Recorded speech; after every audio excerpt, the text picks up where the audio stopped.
medio de la verdad. Amén.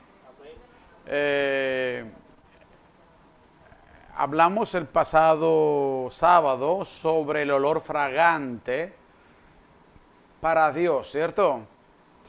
Este olor fragante son todos los adoradores en el espíritu y en verdad. ¿Recuerdan?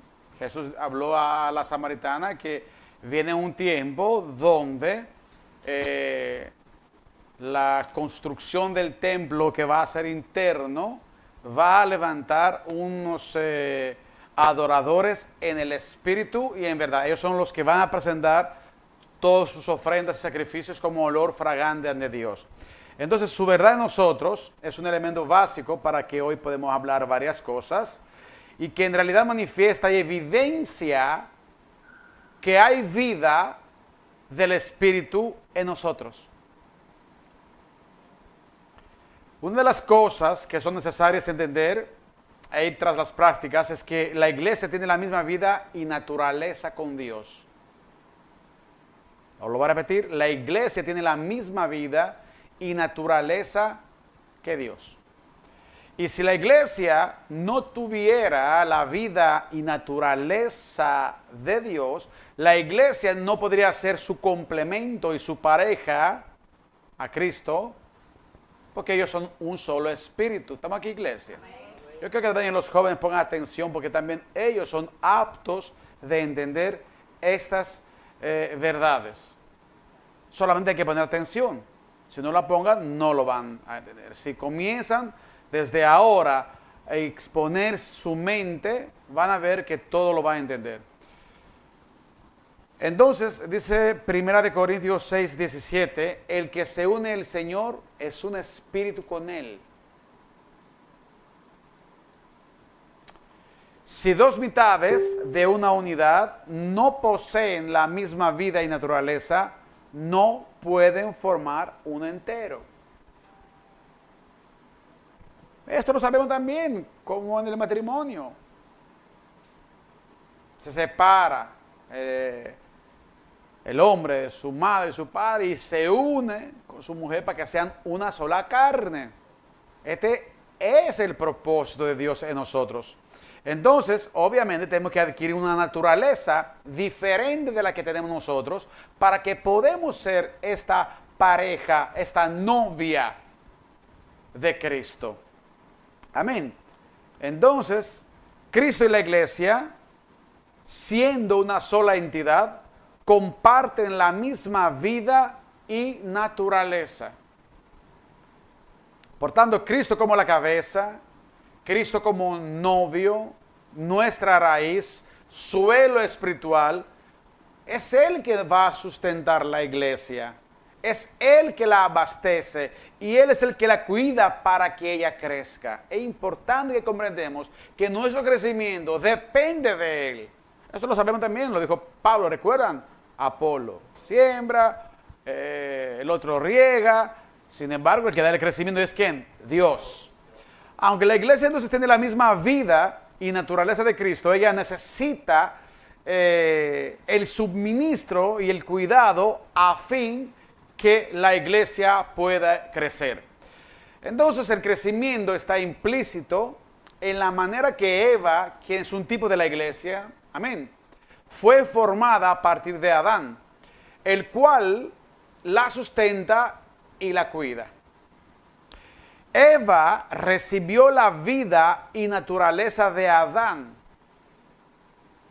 y luego creció en él, recibió el cuidado de él y fue ministrada por él. Efesios capítulo 5, 23 dice que el marido es cabeza de la mujer, así como Cristo es cabeza de la iglesia, la cual es su cuerpo y Él es su Salvador. Porque somos miembros de su cuerpo, de su carne y de sus huesos. Por esto dejará el hombre a su padre y a su madre y se unirá a su mujer y los dos serán ¿qué?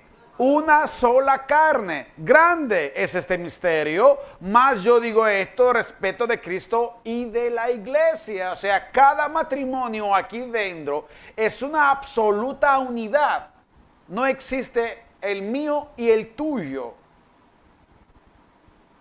Es una sola, un solo interés, una sola entidad, una sola carne. Y así mismo el que se une con Cristo es un solo espíritu.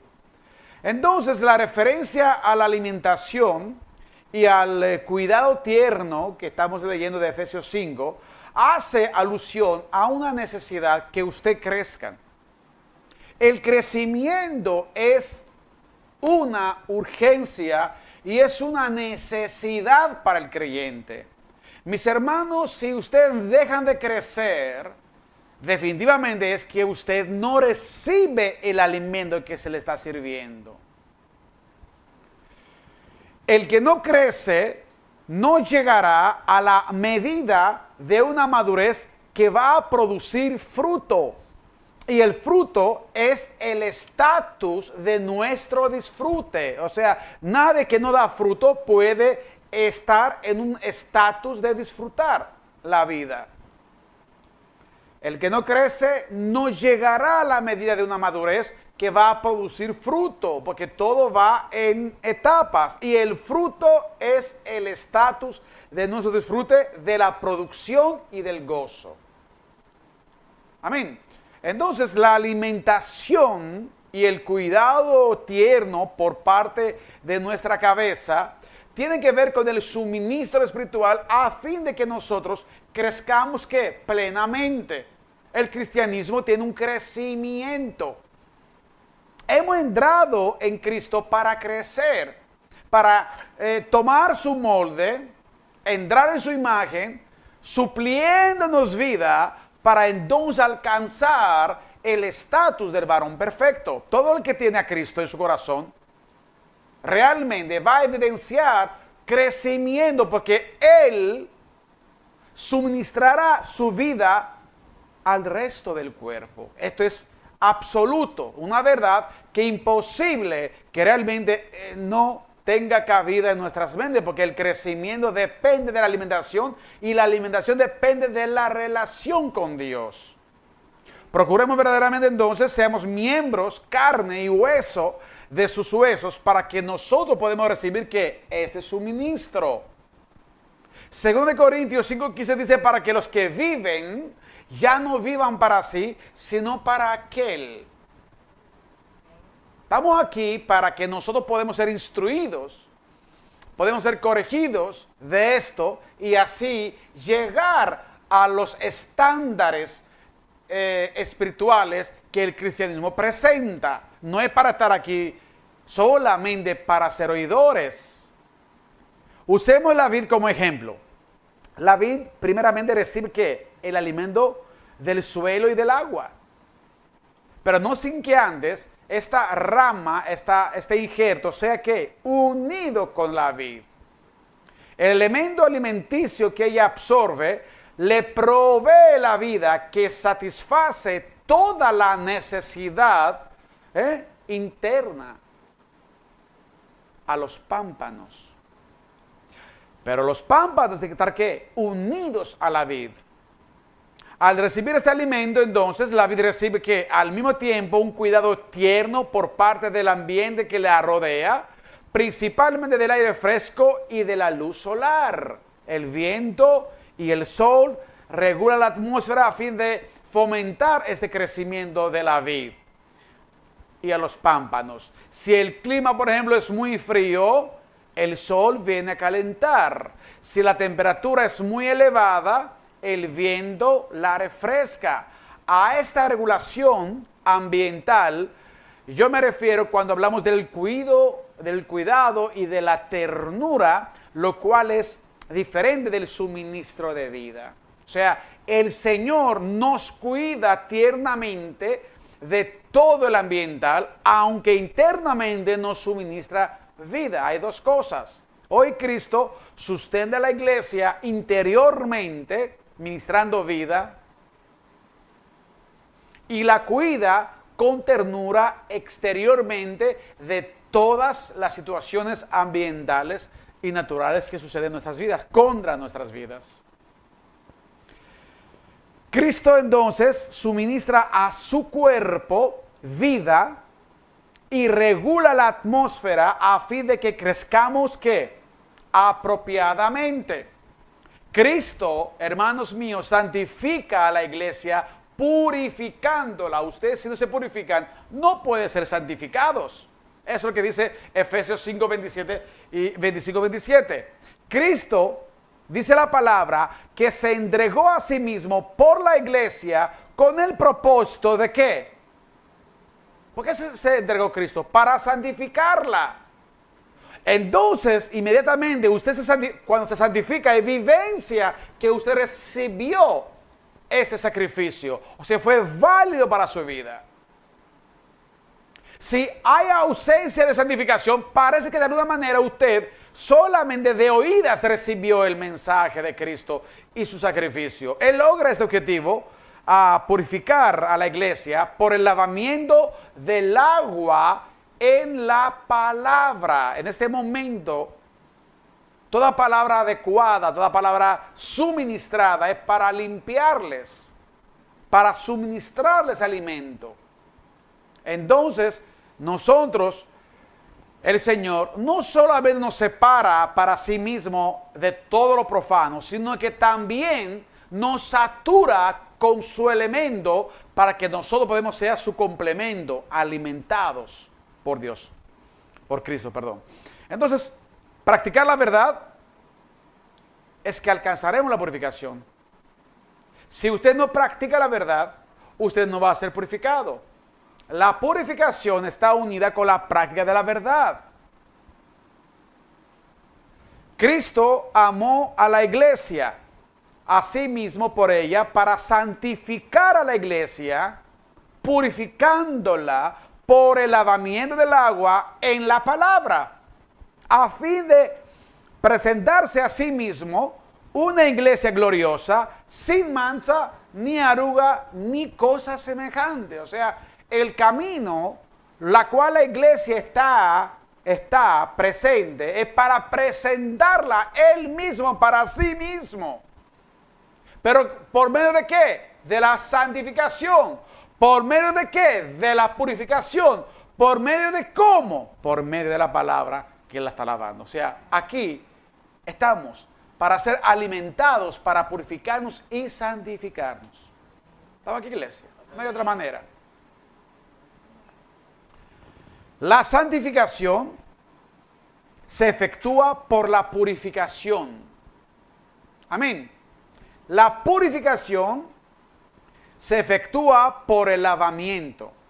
El lavamiento se efectúa por el agua. Y el agua está en la palabra. Entonces, la palabra tiene que consumirla. Consumirla no es simplemente oírla, es practicarla.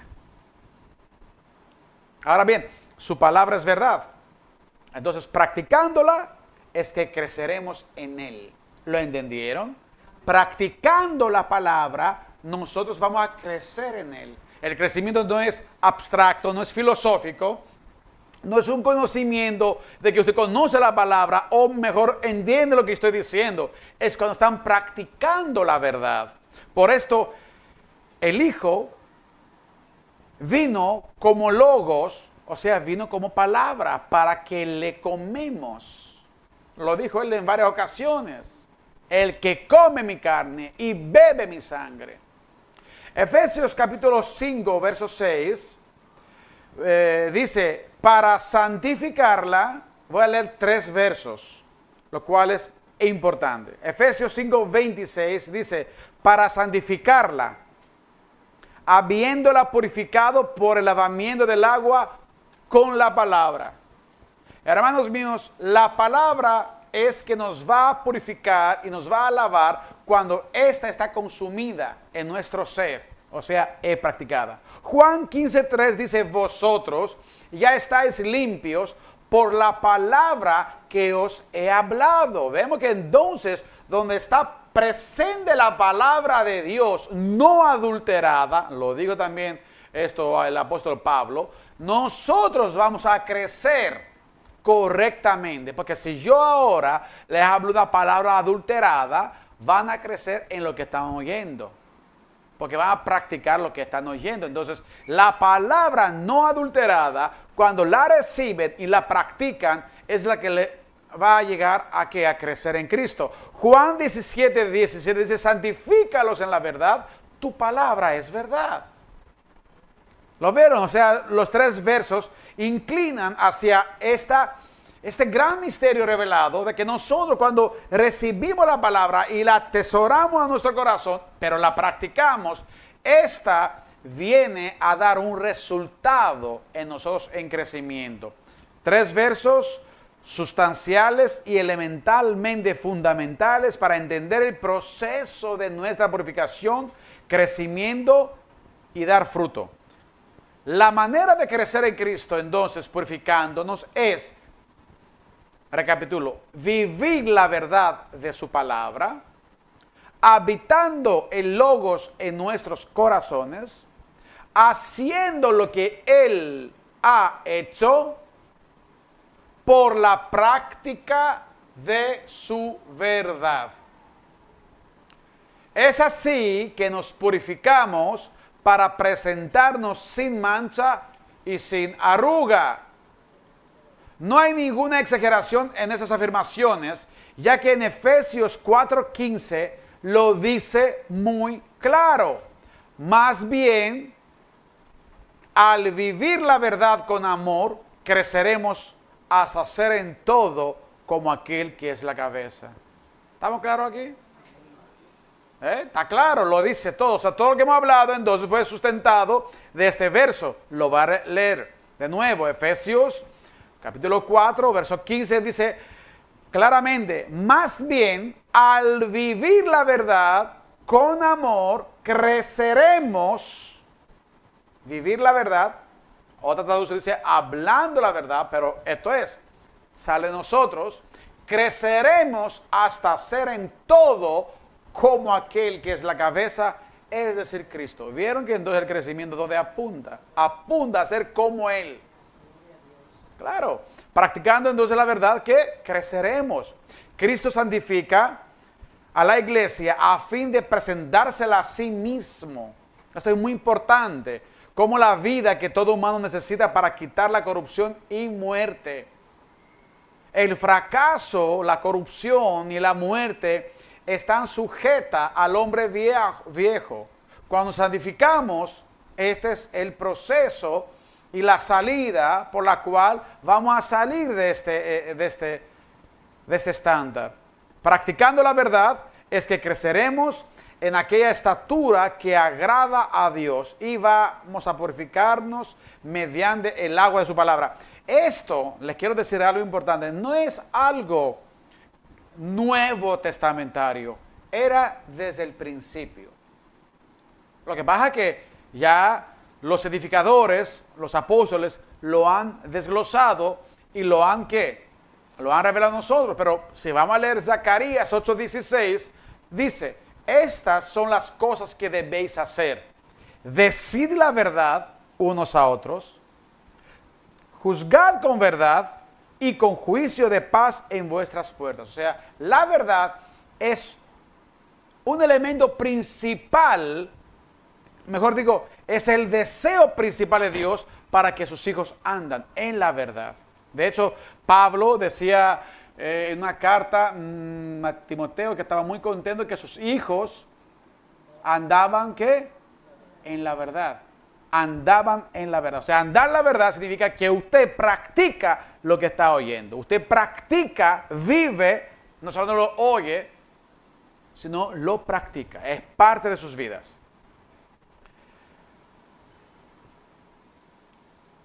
Sin embargo, es importante ver qué es la verdad divina. ¿Qué es la verdad? En realidad, ¿cuál es la anatomía de ella? Y quise hacerla un poquito en el modo que Dios permitió yo entenderlo y poder desglosarlo, porque no es solo eso, claro. No pretendo que lo que van a escuchar es la completa anatomía de la verdad. Pero, en primer lugar, comprender que los verdaderamente libres son los que tienen la verdad. Ya yo entendí que la verdad tiene que ver algo con la libertad. La verdad tiene que ver con ¿qué? Con la libertad. Nadie que no tiene la verdad conocerá la libertad. Nadie que no practica la verdad será verdaderamente libre. O sea, puede usted conocer todo lo que estamos hablando aquí, estudiarlo, pero si no lo practica, usted no es libre. La libertad está unida con la práctica de la verdad. La verdad entonces es un asunto de libertad. Yo creo que es muy importante esto, porque de eso estamos luchando. Porque hay una esclavitud por parte de la oscuridad que opera en nuestras vidas, que queremos salir para estar totalmente libres. Y la libertad está dentro del consumo de su verdad. Como cristianos, no pertenecemos al sistema que esclaviza. Ya nosotros salimos, fuimos transferidos. Y nosotros vamos a participar en esta conciencia de que nosotros estamos practicando la verdad entonces. Porque vemos que una cosa es la oscuridad y otra cosa es la luz. No tienen los mismos elementos. Todo el sistema mundano apunta a la esclavitud del hombre. Todo. Todo el sistema operativo del mundo apunta a la esclavitud del hombre. Satanás es padre de la mentira y la mentira es parte de todo el mundo.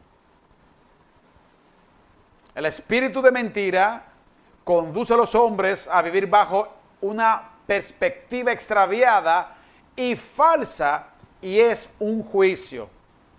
El que vive en la mentira realmente está enjuiciado, está bajo juicio. Cuando no practicas la verdad es porque no la amas. Y como juicio obtienes en recibir el espíritu de mentira. Entonces tú entras a ser esclavo de la mentira. Hermanos, la mentira esclaviza. Segunda de Tesalonicenses, capítulo 2, verso 11, dice que los que no amaron la verdad, Dios les envió un espíritu de mentira para que crean en ella. Y ellos disfrutan su mentira. La viven, pero están condenados. ¿Estamos aquí, iglesia? Entonces, vamos a leer bien y vamos a comprender lo que se nos dice en Juan, capítulo 8, verso 31-38. Dice, entonces Jesús dijo a los judíos que habían creído en él.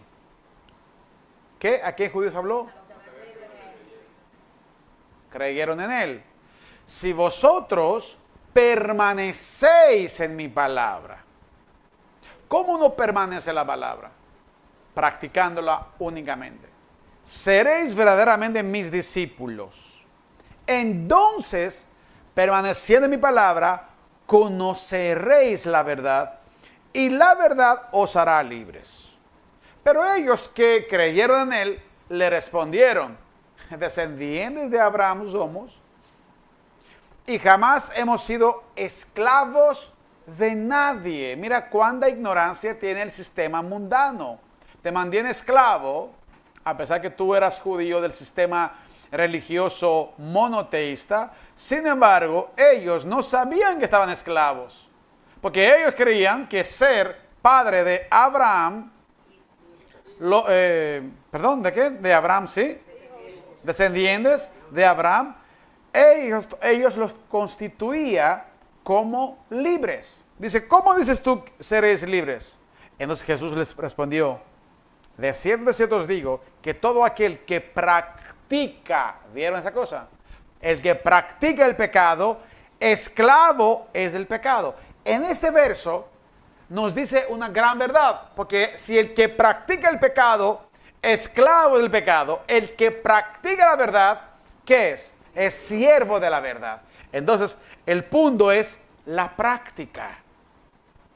Estamos condenados como como mundo si estamos practicando el pecado.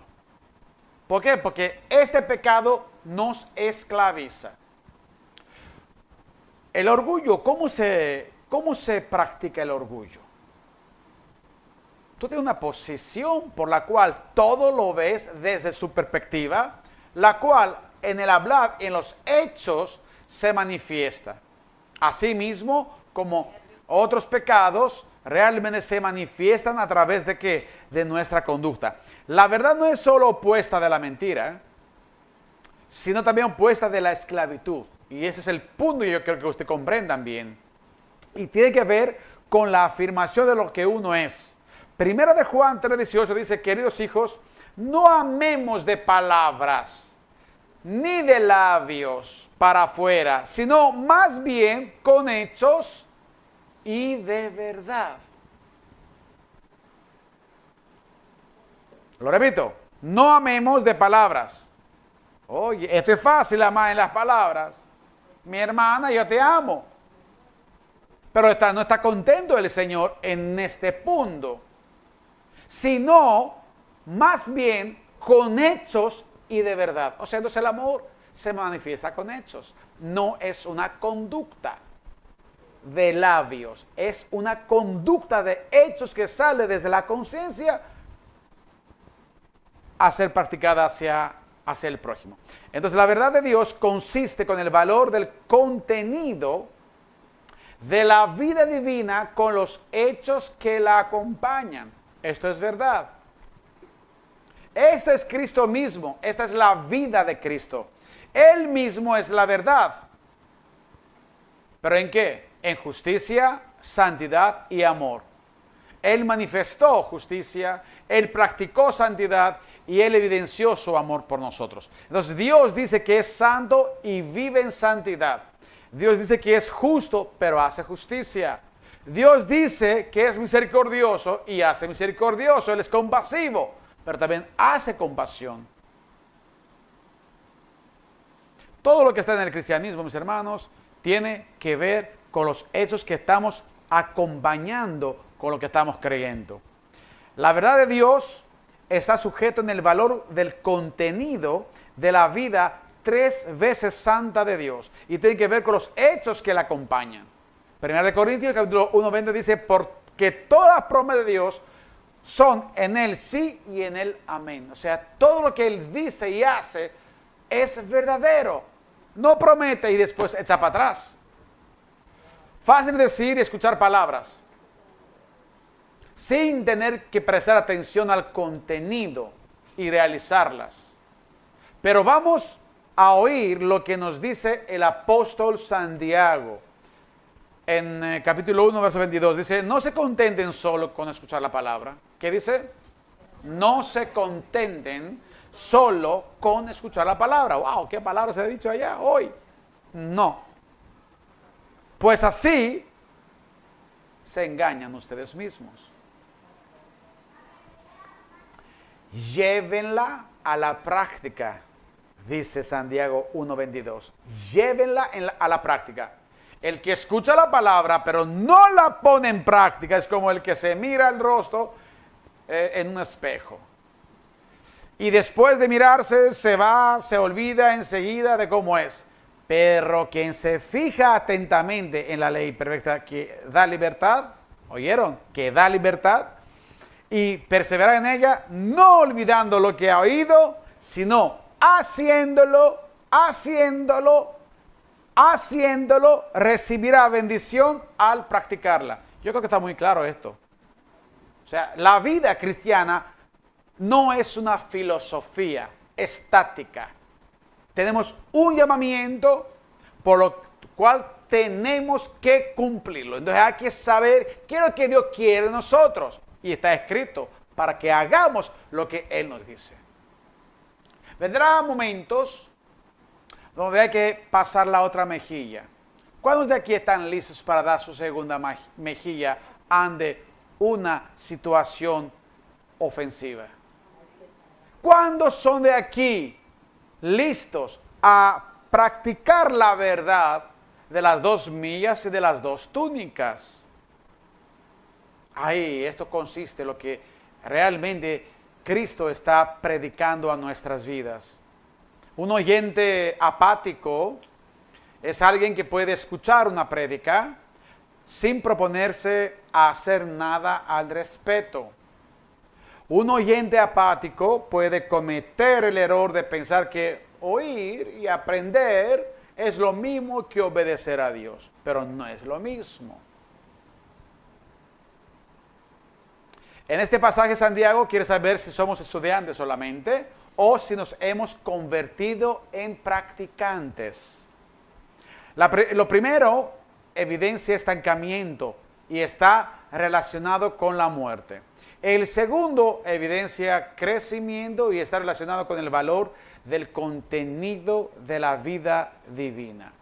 Dios quiere que absorbamos su mensaje, conservándonos limpios de la corrupción del mundo, que es la verdadera religión, que es una que yo también quería hablarles, y que cambiemos nuestras vidas como resultado de esa práctica, porque aquí, mis hermanos, lo que estamos practicando es la verdadera religión. Hay otra religión que es falsa. ¿Cuál es la falsa religión? Es la que dice y no hace. La verdadera es la que refrena su lengua, es la que está atento con las viudas y los huérfanos, o sea, con las necesidades, y se guarda de la mancha del mundo, no mancharse, no seguir la vanagloria del mundo. Debemos estar dispuestos a oír. Es una forma de captar la idea de que debemos escuchar activamente para entonces practicar y así participar en la verdad divina. No dejemos que el crecimiento espiritual sea invadido por una vana religión que oye y dice, pero no lo hace. Vamos a leer Mateo 23:2. Dice, los fariseos y los maestros de la ley son los que más conocen la ley de Moisés. Hay personas que conocen muy bien la ley de Moisés. Y también la doctrina de Cristo. Ustedes deben hacer todo lo que ellos digan, pero no hagan lo que ellos hacen, porque dicen y no hacen. Tenemos que salir de este hoyo cenagoso, por lo cual es la falsa religión llamada farisaísmo, la cual un poco basta para que se leuda toda la masa. Poner en práctica la palabra y no se limiten solo a oírla, pues se estarán engañando ustedes mismos. No van a crecer. Van a ser engañados. ¿En qué sentido engañados? Que porque van a decir, ya yo escucho buena palabra, yo estoy aprendiendo, pero no la practican, entonces están engañados. Engañándose a sí mismos. El llamado del cristianismo es andar como el anduvo. El que oye la palabra, pero no la pone en práctica, es como el que se mira a sí mismo en un espejo, se ve a sí mismo, se reconoce, pero en cuando se va, se olvida de cómo es. El conocimiento sin acción es inútil. Saber quién es Dios, pero no obedecerlo a cambio, no sirve para nada. Lucas 6:46 dice, ¿y por qué me llamáis Señor, Señor, y no hacéis lo que yo os digo? Esto era importante de hablarles estas cosas dentro de ese segmento, de esa serie que estamos hablando sobre el crecimiento para madurez y perfección, porque tendemos, o sea, la tendencia más peligrosa es ser oidores. O sea, en el tiempo que me ha tocado a mí, 10 años, de verdad veo que el peligro mayor es que nosotros nos gusta oír, pero no nos gusta hacer. Practicar lo que se nos dice, en realidad practicamos la verdad y la verdad nos edifica sobre una roca. Cuando nosotros practicamos esta verdad, en realidad sucede algo magnífico dentro de nosotros. Sucede que ustedes, cuando practican lo que están aprendiendo, sucede que sin darse cuenta, ustedes se están edificando en una forma muy solemne y muy fuerte en la roca. para entonces sean inconmovibles y protegidos ante las situaciones de este mundo. Mira, que sepan los jóvenes que va a pasar muchas tribulaciones.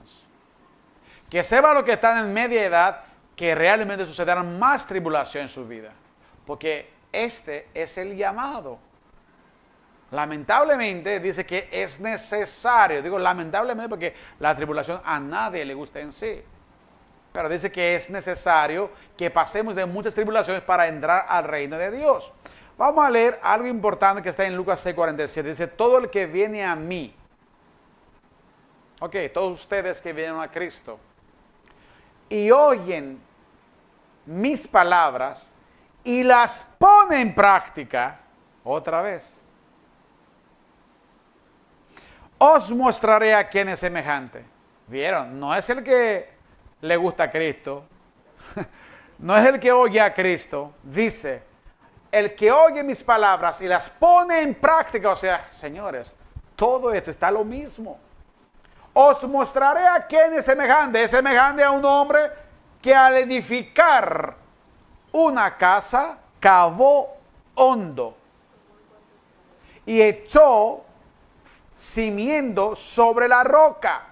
Y cuando vino una inundación, el torrente dio con fuerza contra aquella casa, pero no pudo moverla, porque había sido bien construida. Cuando echamos raíces, practicando la palabra, nada en este mundo te va a conmover. Nada en este mundo te va a abatir. ¿Sabe por qué? Porque ustedes, practicando la palabra, usted está cimentándose en la roca. Porque practicar lo que se nos dice en realidad es el proceso de la santificación. Y los santos son protegidos por Dios. Entonces nuestra fortaleza es practicar lo que se nos dice según lo que acaban de oír. El cristianismo involucra esforzarse metódicamente para implementar las verdades de la palabra de Dios a nuestras vidas. No solamente saberlas. La profundidad y madurez espiritual no vienen sin esfuerzo continuo. Toma mucho esfuerzo poner los cimientos de la casa sobre una roca. Bueno, una roca es fuerte hacer el hoyo. En cambio, construir una casa en la arena es muy fácil. Si leen el verso más adelante, hay personas que quieren excavar más fácil en la arena, más rápido, en la porción de la palabra. Entonces ahí dice que no hay futuro. No, yo voy en la iglesia, yo estoy ahí bien, yo los sábados no falto, o los domingos no falto. Estoy aquí, estoy sentadito, lo que me dice el pastor estoy de acuerdo. Pero su vida, sí, no es una práctica. Y aquí vinimos para practicar la verdad. Participar en toda justicia. Construir la arena está en una posición muy vulnerable. El que construye la roca hace la casa segura. Está garantizada. ¿Cómo evaluarías entonces tú la clase de cimientos con que estás construyendo tu propia casa, tu propio futuro? Estaba diciendo, y llegué a una conclusión, mis hermanos, que nuestra realidad se construye. ¿Están de acuerdo de esto? Pero mucha gente dice, pero ¿qué está diciendo? Dios tiene nuestro futuro. Por supuesto. Pero dice la palabra, lo que el hombre sembrara es lo que va a cosechar. Entonces, depende de mí. Dios te da la sabiduría para que tú escoges lo que le corresponde a Él. Entonces, construye sobre la roca. Tú decides, no construyes en la arena. ¿Quién construye en la arena? El que oye, pero no practica. El que oye y practica, construye. Esto es importante que lo comprendamos. Construye sobre la roca. La madurez solo viene a través de trabajo duro y de la obediencia a la verdad de Dios. Por eso Jesús, Juan 3:21 dice, el que practica la verdad viene a la luz, para que sea evidente que sus obras son hechas en Dios. Punto. No hay misterio y no se esconde. La gracia de Dios es la expresión de su amor, siendo la luz el origen de su verdad, siendo la verdad la revelación de su luz. Únicamente esas, y en esta forma nuestras vidas serán guiadas en la dirección donde encontraremos su gozo. Dice la palabra, envía tu luz y tu verdad, estas me guiarán y me conducirán a tu santo monte y a tus moradas. Entraré al altar de Dios, al Dios de mi alegría y de mi gozo. Salmo 43. ¿Cómo yo alcanzo el gozo? Cuando la verdad me está guiando. ¿Qué es la verdad? Es un paralelo de oír y de hacer. La verdad no es yo, o sea, la verdad es la palabra, pero usted no está en la verdad si solamente la oyen, pero no la practican. Punto.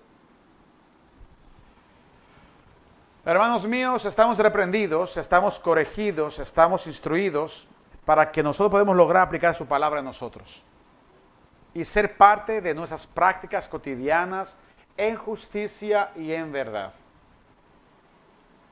Según Timoteo 3:16, dice, toda la escritura es inspirada por Dios y es útil para enseñar, para reprender, para corregir, para instruir en justicia, a fin de que el hombre de Dios sea perfecta, enteramente preparado para toda buena obra.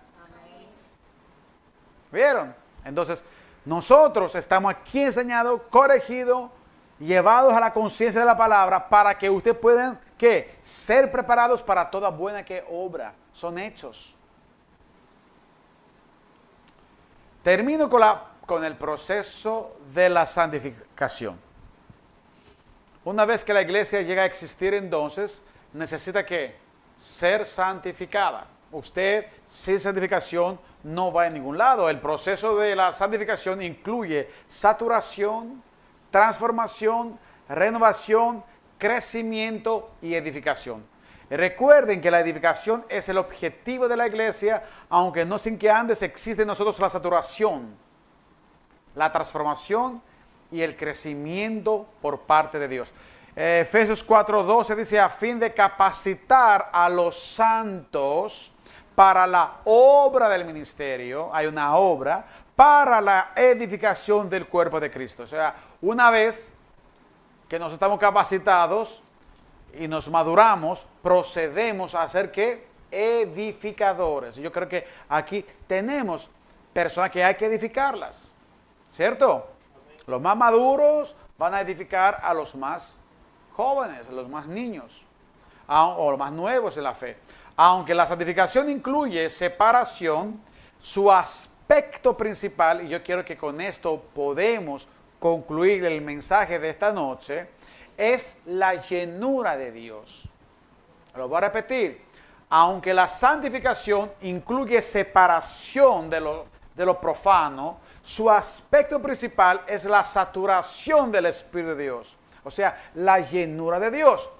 Vamos a leer varios versos. Efesios 3:19 dice, llenos de toda la plenitud de Dios.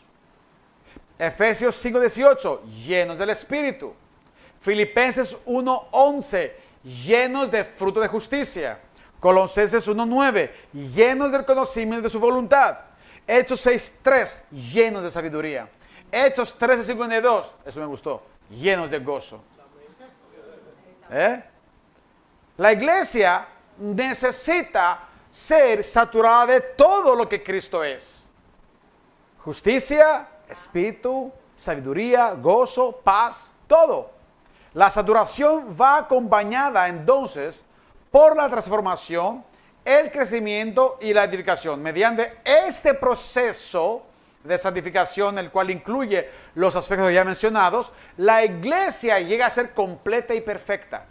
Llega a ser la realidad de lo que tipificaba Eva en Génesis capítulo 2. Después de ser preparada para Adán, al ser hechas de Eva fue presentada a Adán, el origen de donde había salido. Yo quería ver su cara cuando vio a Eva. Asimismo, la iglesia será presentada a Cristo, quien es su origen. ¿Recuerdan cuando yo comencé hablando? Que nosotros somos que de la misma vida y naturaleza de ¿qué? De Cristo. Entonces nuestro origen espiritual es porque usted salió de Cristo. Esta presentación la hará Cristo mismo. Efesios 5:27 dice, declara que a fin de presentársela a sí mismo, una iglesia gloriosa que no tuviese mancha, ni arruga, ni cosa semejante, sino que fuese santa y sin mancha. Así que él será tanto el que la presente como el que la recibe. Si la iglesia no es separada, ni saturada, ni transformada, si no crece ni es edificada, no puede ser perfeccionada, ni crecerá a la medida de la estatura de la plenitud de Cristo. Tampoco podrá practicar las verdades entonces. Esta es la idea. Es por la santificación que llegamos a ser partícipes en practicar su verdad. Amén, mis hermanos. Entonces, ¿qué somos? Una iglesia separada, pero también saturada. Hay muchos que están separados, pero no están saturados. ¿Cómo es posible? Es posible. Muchos entran al molde de Cristo en forma exterior, pero no están saturados, llenos de Cristo. Entonces, obviamente, andan en una falsa religión. La alimentación va a producir la saturación. Todos comemos y sabemos que llega un punto que nos saturamos de la comida, ¿cierto? Entonces, si no comes, no te vas a saturar. Hay que comer para estar saturado de este conocimiento. Además, cuando más dispuestos estamos en renunciar a las cosas del mundo, más seremos saturados de Cristo, porque nos alimentamos de Él. Cuando tú te separas del mundo y sus alimentos, tienes que comer de Cristo. Entonces, obligatoriamente tienes que estar saturado de su alimento. Mediante la separación, simplemente perdemos este gusto que sentimos por las cosas, por el mundo, porque no damos cuenta que ellas mismas serán las que nos hacen indiferentes para con Cristo. Sin embargo, una vez separados, nos ayuda a ser saturados de Cristo, y esta saturación espontáneamente produce la transformación. O sea, llenándonos de Cristo, vamos a ser transformados. Marca cambios, manifiesta luz, es visto, entonces influenciamos a todo lo que nos acerca. Una buena alimentación, lo sabemos todos, manifiesta nuestro cuerpo, su estado, ¿cierto? Lo sabemos muy bien, se ve en el rostro también. Una buena alimentación. No digo una buena enseñanza, digo una buena alimentación, porque es diferente. Usted puede recibir una buena enseñanza, pero no necesariamente fueron alimentados. La alimentación, cuando usted la lleva en su conciencia, usted la digiere y entonces la pone en práctica. Porque, mis hermanos, una pregunta: todo lo que comemos no es una energía que mueve nuestras articulaciones, nuestra fuerza, y nos movemos a sí mismo. Amén. Gloria a Dios. Entonces, si asistimos a las enseñanzas y recibimos esta alimentación y este cuidado, espontáneamente nos separaremos del mundo, pero también seremos saturados con las riquezas de Cristo si las digerimos espiritualmente. Entonces experimentaremos crecimiento, transformación y la edificación que Jesús estaba hablando sobre la roca, que está frente a cualquier tormenta y tribulación que va a venir en sus vidas. Se van a mantenerse en pie. De esta manera la novia entonces está preparada para Cristo. Y con el tiempo estaremos completos, seremos perfectos y habrá crecido a la medida, o sea, la iglesia, de la estatura de la plenitud de Cristo. Entonces el Señor Jesús vendrá y se presentará a sí mismo a esta novia ya preparada. Puede ser en vida o puede ser el día que usted se va a morir. Amén. Gracias, Padre, por esta enseñanza de esta noche. Gracias porque la llevamos a cabo, la hemos oído y ahora es necesario que sea en forma adecuada, sea digerida por nuestros sentidos espirituales. Te pedimos, Señor, que tú nos ayudes por medio del Espíritu Santo, que podemos llegar, Señor, a este crecimiento que tú nos quieres dar para alcanzar esta correcta edificación y ser varones y ser obra tuya por la cual será manifestada en esos tiempos peligrosos y esos tiempos oscuros. Padre, te pedimos, Señor, que queremos andar en la verdad, queremos practicar la verdad, queremos ser esos adoradores en el Espíritu y en verdad, por lo cual se transforma en olor fragante para ti.